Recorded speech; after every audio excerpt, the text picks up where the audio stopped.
Hello everyone. तो आज मैं आप लोगों को देने वाला हूँ इंपॉर्टेंस और आप लोगों को बताने वाला हूँ कौन कौन सी चीज़ें ऐसी हैं जो आप लोगों को अच्छे से करके जानी है।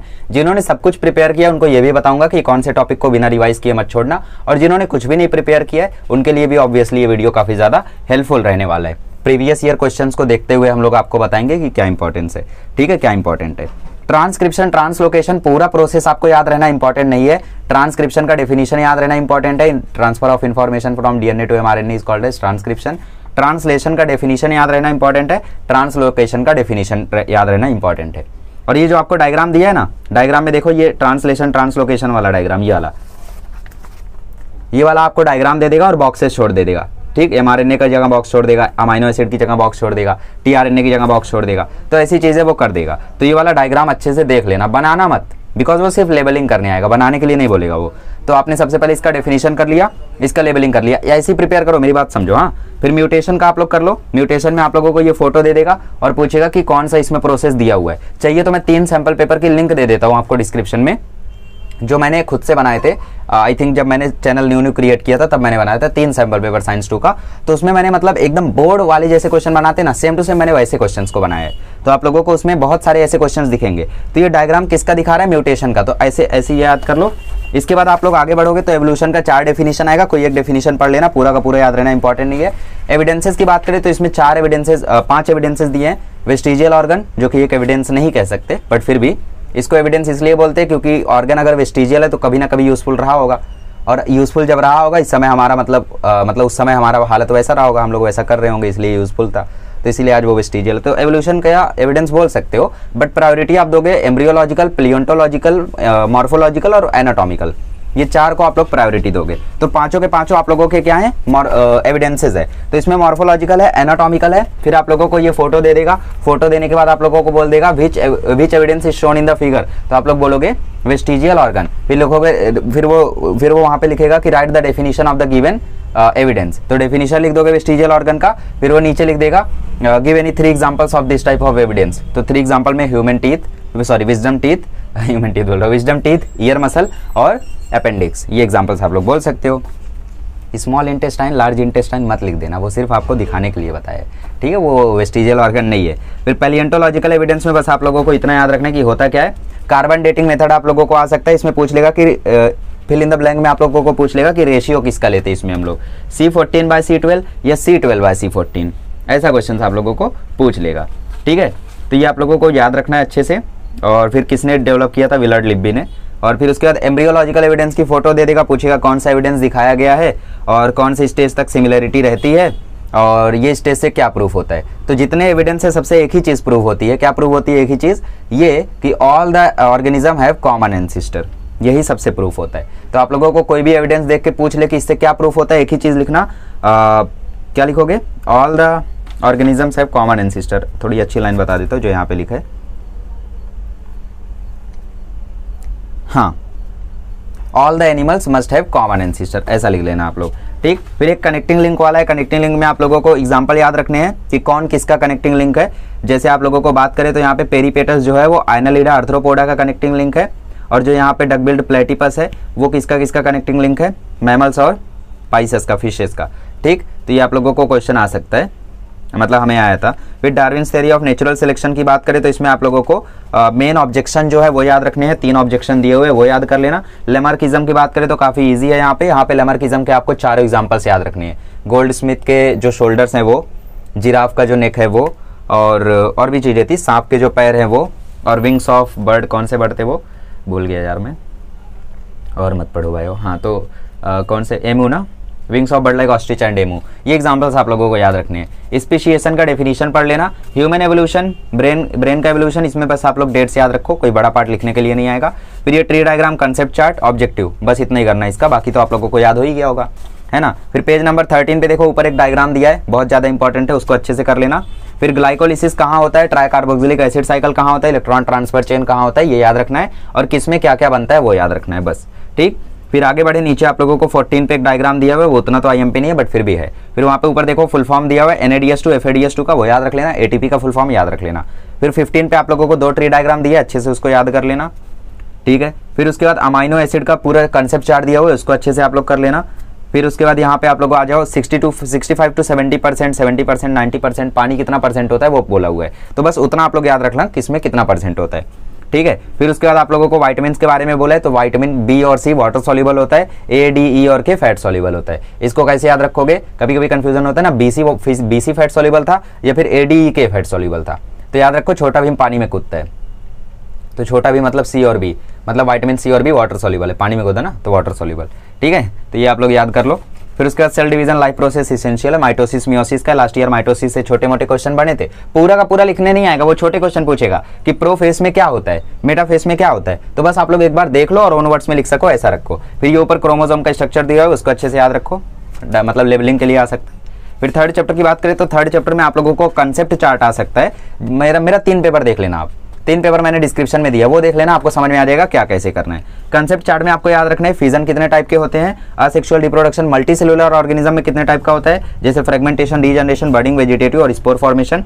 फिर डबल फर्टिलाइजेशन थोड़ा IMP है, बट आप लोगों को इसमें फोटो दे देगा कि कौन सा प्रोसेस दिया गया है, 5 मार्क में आ सकता है डबल फर्टिलाइजेशन। फिर पूछेगा कौन सा प्रोसेस दिया गया है, तो आप बोलोगे डबल फर्टिलाइजेशन। फिर बोलेगा इसमें एसेंशियल पार्ट कौन से होते हैं, एंड्रोशियम, गाइनोशियम। फिर बोलेगा एक्सेसरी पार्ट कौन से होते हैं, तो उसमें आप बोलोगे पेडिसल, कैलिक्स, करोला, ये सब है ना।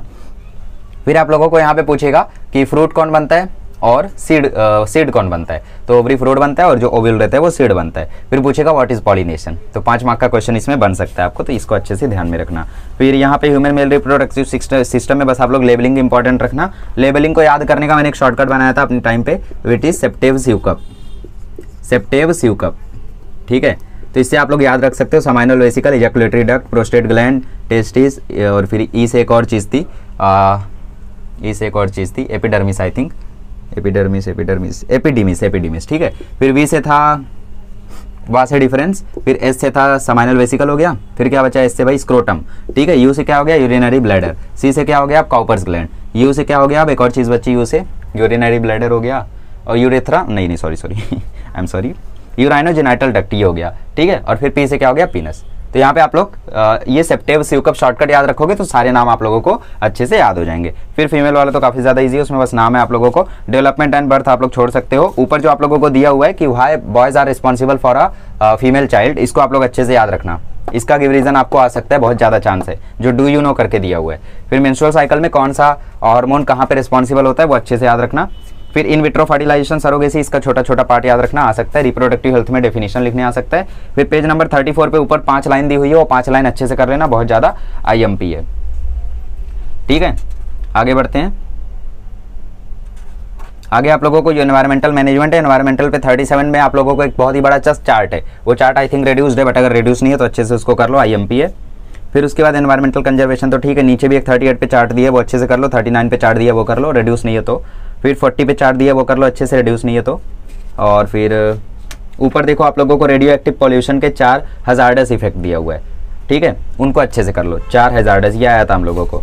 फिर उसके बाद एनवायरमेंटल कंजर्वेशन, बायोडाइवर्सिटी में आपको genetic diversity, species diversity, ecosystem diversity दिया, उतना IMP तो नहीं है बट फिर भी कर सकते हो, ठीक। फिर कुछ ऑर्गेनाइजेशन के नाम आपको दिए हुए, तो शॉर्ट फॉर्म आप लोगों को पूछ सकते हैं यहाँ पे, फुल फॉर्म, ठीक। तो CPR एनवायरमेंटल ग्रुप ये सब तो ठीक है, IUCN का, IPCC का, इन सब का फुल फॉर्म याद रखना, ठीक है। माय रोल इन एनवायरमेंट ये हमें आ गया था 5 मार्क का, सोचो 5 मार्क का आ गया था। हॉटस्पॉट्स ऑफ बायोडाइवर्सिटी परसेंटेज याद रखना, कहीं पे लिख लिख के प्रैक्टिस कर लेना। क्लासिफिकेशन ऑफ थ्रेटेंड स्पीशी, ये आपको ट्री डायग्राम में आ सकता है, classification of threatened species, endangered species, rare species, vulnerable species, indeterminate species, ठीक है, इनडिटर्मिनेट स्पीशी। तो ये 4 चीजें आप लोगों के लिए IMP है, चारों का एग्जाम्पल IMP है, तो चारों के एग्जाम्पल और चारों नाम अच्छे से याद कर लेना। टुवर्ड्स ग्रीन एनर्जी में सारे थर्मल पावर प्लांट अच्छे से देख लेना, सब में कौन सा फ्यूल यूज होता है ये याद रखना, सब में टर्बाइन कौन सी यूज होती है ये याद रखना, और सब में जनरेट क्या होती है इलेक्ट्रिसिटी, तो ये सब आप लोग अच्छे से याद रखना, ठीक। फिर आगे बढ़ते हैं, आगे बढ़ते बढ़ते हमें मिलेगा एडवांटेज और disadvantage hydro electric power plant का, वो कर लेना। फिर विंड पावर प्लांट उतना IMP तो नहीं है, अब इसमें जो रिड्यूस है देख लेना। तो चैप्टर में आप लोग डेटा बहुत ज़्यादा है तो एक बार रीड कर लेना। एनिमल क्लासिफिकेशन में पहले आपको 61 पे डायग्राम दिया हुआ है वो कर लेना। फिर यहाँ पे आप लोगों को कॉर्डेट्स का और नॉन कॉर्डेट्स का डिस्टिंग्विश आ सकता है वो कर लेना। बेनिफिट्स ऑफ एनिमल क्लासिफिकेशन कोई 4 याद कर लेना, इस साल रिड्यूस्ड आई थिंक है ना, जैसा भी है। फिर क्राइटेरिया फॉर न्यू क्लासिफिकेशन है ना, क्राइटेरिया आप लोगों को पूछ सकता है ट्री डायग्राम में, ऐसे 4 पूछ लेगा, तो 4 आप कौन से लिखोगे, grade of organisation, body symmetry, germ layer और प्रेजेंस ऑफ सिलोम या फिर बॉडी कैविटी। और फिर बॉडी सेगमेंटेशन तो है ही। फिर सारे के सारे फाइल हम अच्छे से रिवाइज कर लेना, जिन्होंने किया वो ठीक है, जिन्होंने नहीं किया तो एक बार बस लेक्चर सुन लेना एनिमल क्लासिफिकेशन का और मजा आ जाएगा। ठीक है, मजा ही तो करना है। फिर 7वें चैप्टर की बात करें तो 7वें 8वें चैप्टर में ज़्यादा कुछ नहीं, 7वें 8वें चैप्टर में ज़्यादा कुछ नहीं, बस जितने जितने आपको टेबल दिखते हैं ना सारे के सारे टेबल कर लो, जितने कंसेप्ट चार्ट दिखते हैं सबके सब कंसेप्ट चार्ट कर लो, एक्सरसाइज पूरी की पूरी कर लो, बड़े आंसर को छोड़ के एक्सरसाइज पूरी की पूरी कर लो, गिव रीजन भी जरूर करो। एक्सरसाइज में यहाँ पे ऑब्जेक्टिव्स तो आपको पूरे करने हैं, ऑब्जेक्टिव्स के अलावा ऑब्जेक्टिव्स एंड गिव रीजन्स करने हैं आप लोगों को इन चैप्टर्स में। और इसके बाद आप लोगों को यहाँ पे table, give reason, concept chart, इतना करने के बाद आपको 7वें 8वें चैप्टर से चांस है कि पैराग्राफ वाले क्वेश्चन आ जाएं, तो फिर आपका थोड़ा सा लॉटरी लग जाएगा यहाँ पे। फिर इसके बाद लास्टली यहाँ पे क्वेश्चन बैंक कर लेना। फिर आप लोगों को 88 पे एक डायग्राम दिया हुआ है ना, ये सब मैंने बोला करने, ये सब आप लोग कर लेना। फिर आप लोगों को यहाँ पे पूछ लेगा यूजेज ऑफ स्टेम सेल, तो यूजेज ऑफ स्टेम सेल क्या होते हैं भाई? Regenerative therapy, organ transplantation, body transplant, body donation है ना, इन सब में यूज़ होता है। फिर बायोटेक्नोलॉजी के मेन एरियाज, एप्लीकेशन, ये सब पूछ सकता है आपको। कमर्शियल एप्लीकेशन पूछ सकता है, कौन कौन से भाई? बीटी कॉटन नहीं, हाइब्रिड सीड्स, पहले क्रॉप बायोटेक्नोलॉजी में, दूसरा एनिमल हस्बेंड्री में, तीसरा ह्यूमन हेल्थ में, है ना, इन सभी चीज़ों में है। फिर लास्टली इंडस्ट्रियल प्रोडक्ट में, फिर एनवायरमेंटल बायोटेक्नोलॉजी में। फिर इंपॉर्टेंट स्टेजेस में आप लोग कौन सा किसने किया था और नाम, ये सब याद रखना। फिर फार्मिंग वगैरह का लास्ट में प्रोसेस दिया हुआ है, तो आप लोग चाहो तो कर सकते हो, बिकॉज यहाँ से ऑब्जेक्टिव फंसने का चांस रहता है। तो 7वें 8वें चैप्टर में कुछ करो ना करो, बट इतनी चीज़ कर लेना। फिर 9वें चैप्टर की बात करें तो 9वें चैप्टर में आप लोगों को एक्सरसाइज पूरी की पूरी करनी है। देखो खड़े खड़े मैंने पूरा आप लोगों को बता दिया कि क्या किस में से करना है। इसमें एक्सरसाइज आपको पूरी की पूरी करनी है। फिर उसके बाद क्वेश्चन बैंक करना है। फिर नवनीत या फिर जो भी डाइजेस्ट आपके पास होगी, मास्टर की, टारगेट, यूनिक सॉल्यूशन, और किसी को भूल गया मैं प्रमोट करना, छोड़ो। और कुछ जो भी होगा आपके पास, जो भी गाइड होगा आपके पास, उससे एक्स्ट्रा क्वेश्चंस को देख लेना। एक्स्ट्रा क्वेश्चंस मतलब पूछ लेगा ना कि यार आपके सोसाइटी में एक छोटा सा बच्चा है जो किसी से मिलता जुलता नहीं है और घर में भी वो एकदम डरा डरा सा रहता है, तो आप लोग क्या करोगे, है ना। तो ऐसे छोटे मोटे क्वेश्चंस पूछा जा सकता है। फिर डिजास्टर मैनेजमेंट में एक्सरसाइज देखो बहुत IMP एक्सरसाइज जरूर करना, 9वें का भी 10वें का भी।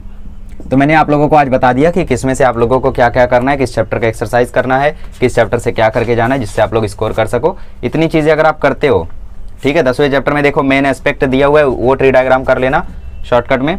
फिर nature and scope of disaster में आप लोगों को फेजेस दिए हुए वो कर लेना। ऑब्जेक्टिव्स ऑफ डिजास्टर मैनेजमेंट कर लेना। ऑब्जेक्टिव ऑफ मॉक ड्रिल कर लेना।